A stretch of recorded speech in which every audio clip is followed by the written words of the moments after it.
जैसा कि आप सभी जानते हैं, सच की हमेशा जीत होती है। हमारी एक छोटी सी प्रयास आप तक बड़ी खबरें पहुंचा सकती है। तो स्वागत करते हैं एक बार फिर से आप सभी का HTS न्यूज़ चैनल में। मगर उससे पहले अगर आप अभी तक वीडियो को लाइक नहीं किए तो लाइक कर ले और चैनल को भी सब्सक्राइब कर ले। जी हां, आपको बता दें, महाराष्ट्र में जारी सियासी हलचल के बीच बीजेपी के नेता पंकजा मुंडे ने साफ कर दिया है कि वह बीजेपी नहीं छोड़ रही। मुंडे ने उन रिपोर्ट्स को भी खारिज कर दिया है जिसमें दावा किया जा रहा था कि उन्होंने राहुल गांधी और सोनिया गांधी से मुलाकात की है।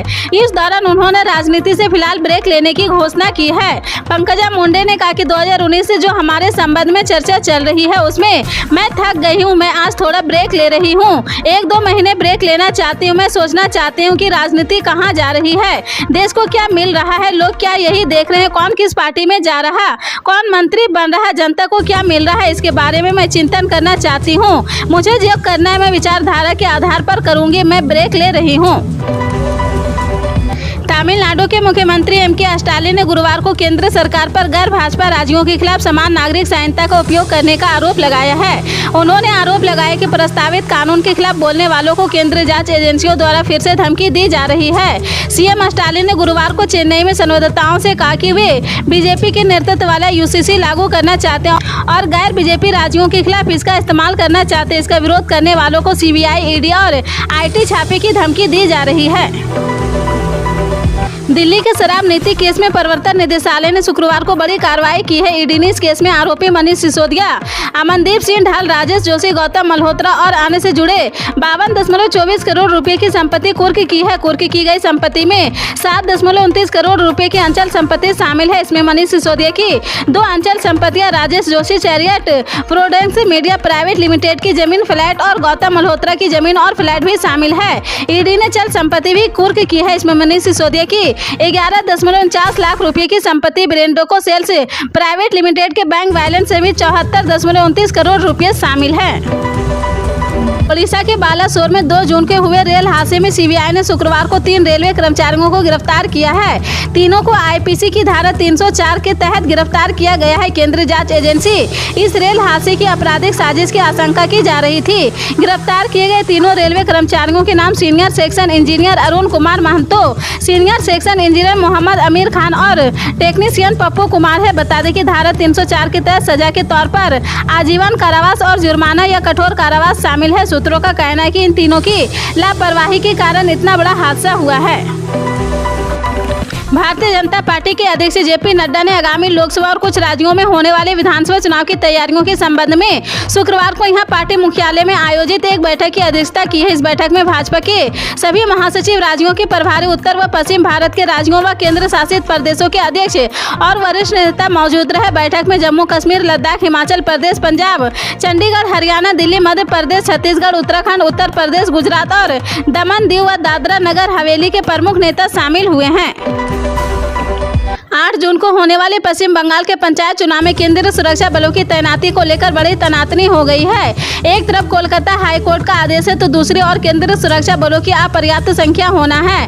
BSF के IG AC बोडाकोटी ने इस बाबत केंद्रीय गृह मंत्रालय के पुलिस डिवीजन 2 IG ऑपरेशन और गृह मंत्रालय को 5 जुलाई को लिखे पत्र में स्थिति स्पष्ट कर दी है। फोर्स कोऑर्डिनेटर ने उच्च अधिकारियों से उस आदेश पर दोबारा से विचार करने का आग्रह किया है जिसमें पंचायत चुनाव के लिए तैयार 61,636 पोलिंग बूथों पर केंद्रीय सुरक्षा बलों की तैनाती की बात कही है। हालांकि इनमें से 528 बूथ ऐसे हैं जहां पर मतदान नहीं होना है। त्रिपुरा सदन की कार्यवाही को बाधित करने के लिए शुक्रवार को त्रिपुरा विधानसभा से 5 विधायकों को निलंबित कर दिया गया है, जिसके बाद विपक्षी दलों ने सदन से बहिर्गमन किया है। इस बात की जानकारी एक अधिकारी द्वारा दी गई है। त्रिपुरा सदन के अध्यक्ष विश्वबंधु सेन ने सदन की कार्यवाही को बाधित करने के लिए 5 विधायकों को 1 दिन के लिए निलंबित कर दिया था। इसमें अध्यक्ष ने CPI विधायक नयन सरकार, कांग्रेस के सुरदीप राव बर्मन और 3 टिपरा मोता विधायकों को दिन भर के लिए निलंबित कर दिया है। मणिपुर में 2 समुदाय के बीच हिंसा थमने का नाम नहीं ले रही। इस हिंसा के कारण कई लोगों की मृत्यु भी हो चुकी है। वहीं मणिपुर के बिष्णुपुर जिले में शुक्रवार तड़के अज्ञात बंदूकधारियों ने एक किशोर की गोली मारकर हत्या कर दी है। इसकी जानकारी पुलिस ने दी है। अधिकारियों के मुताबिक बंदूकधारियों ने चौबा कचाओ इलाकों में अंधाधुंध गोलीबारी की है, जिस दौरान छिपने की जल्दी करे किशोर को गोली लग गई है। कर्नाटक के मुख्यमंत्री सिद्धारमैया शुक्रवार यानी 7 जुलाई को राज्य की कांग्रेस सरकार का पहला बजट पेश किया है। यह राज्य विधानसभा में सिद्धारमैया का 14वां बजट पेश होगा, जो दिवंगत मुख्यमंत्री रामकृष्ण हेगड़े का रिकॉर्ड तोड़ देगा। दिवंगत सीएम रामकृष्ण हेगड़े ने अपने पूरे राजनीतिक करियर में 13 बार बजट पेश किए थे।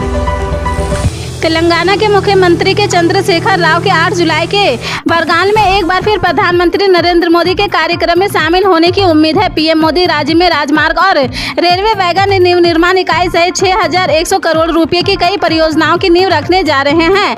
8 जुलाई को पीएम मोदी बरगाल में राजमार्ग और एक रेलवे वैगन नींव निर्माण इकाई सहित 6,100 करोड़ रुपए की कई परियोजनाओं की नींव रख रहे हैं।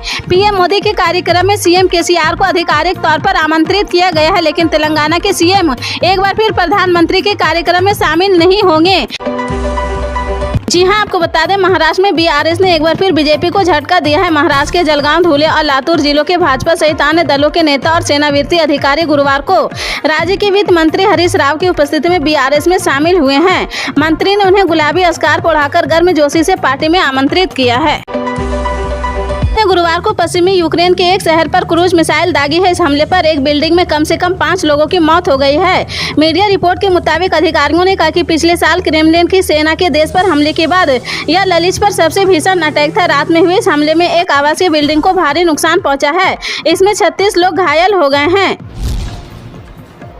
कांग्रेस नेता राहुल गांधी की मोदी सरनेम मामले में गुजरात हाईकोर्ट से राहत नहीं मिली है। अदालत ने राहुल गांधी की 2 साल की सजा के खिलाफ दाखिल की गई पूर्व विचार याचिका को खारिज कर दिया है, यानी कांग्रेस नेता की सांसद सदस्यता बहाल नहीं होगी और यह सजा बरकरार रहेगी। गुरुवार को गुजरात हाईकोर्ट की जस्टिस हेमंत पुस्तक की बेंच ने इस मामले में अपना फैसला सुनाया है। अदालत ने अपने फैसले में राहुल गांधी पर इस तरह के अन्य कई केस चलने का जिक्र किया है और इसी के साथ निचली अदालत के फैसले को सही बताया है।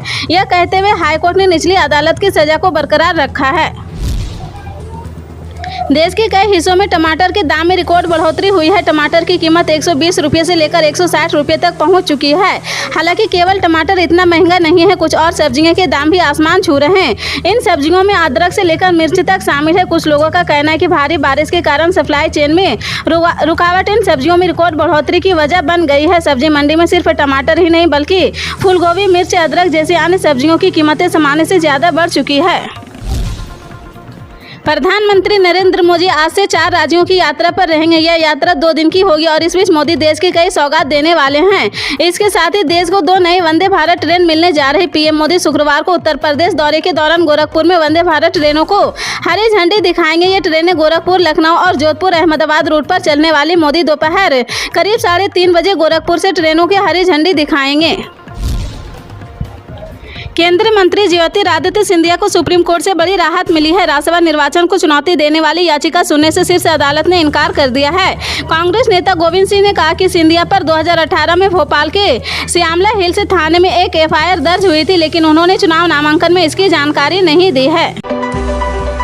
पाकिस्तान के कानून मंत्री आजम नजीर तरार ने कहा कि पाकिस्तान मुस्लिम लीग नौजवान सुप्रीम नवाज शरीफ को आजीवन आयोग्यता समाप्त हो गई है और अब वह चुनाव लड़ने के पात्र है। उन्होंने आगे कहा कि मौजूदा राजनीतिक हालात में पाकिस्तान की नेशनल असेंबली को उसके कार्यकाल से पहले भंग करने से इनकार नहीं किया जा सकता है। उन्होंने कहा कि एक बार कार्यकाल समाप्त होने पर एक कार्यवाहक व्यवस्था स्थापित की जाएगी।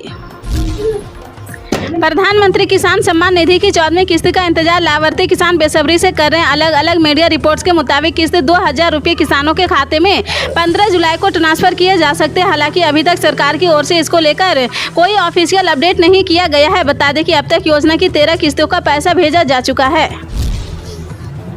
प्रधानमंत्री मोदी ने राष्ट्रीय राजमार्ग 30 के 33 किलोमीटर लंबे रायपुर कोड़बोड़ खंड के 4 लेन और NH 130 के 53 किलोमीटर लंबे 4 लेन वाले बिलासपुर पथरापाली खंडा का लोकार्पण किया है। इस साल अक्टूबर महीने में भारत में क्रिकेट विश्व कप का आयोजन हो रहा। 2011 के बाद पहली बार हो रहे इस आयोजन को लेकर भारतीय क्रिकेट प्रेमियों में जबरदस्त उत्साह है। भारत पाकिस्तान जैसे मैचों के लिए अभी से मैदान हाउसफुल हो रहे हैं। इस बीच यदि आप दूसरे शहरों में जाकर मैच देखने को प्लानिंग कर रहे हैं तो आपको इन शहरों में ठहरने में कोई परेशानी पेश नहीं आएगी। इसके लिए प्लेटफॉर्म ओए ने बड़ी तैयारी कर ली है। भारत में ईंधन की कीमतों में शुक्रवार को भी साल भर से चल रही स्थिरता का रुख जारी रहा। कुछ शहरों में मामूली संशोधन के अलावा दिल्ली, चेन्नई और मुंबई जैसे महानगरों में पेट्रोल और डीजल की कीमतें स्थिर रही। तेल विपणन कंपनियां प्रतिदिन सुबह 6 बजे ईंधन की कीमतों की घोषणा करती है। इसी तरह की पल पल के अपडेट जानने के लिए जुड़े रहें आप अपने NTS न्यूज चैनल से। मिलते हैं अगली बड़ी खबर के साथ, तब तक के लिए जय हिंद।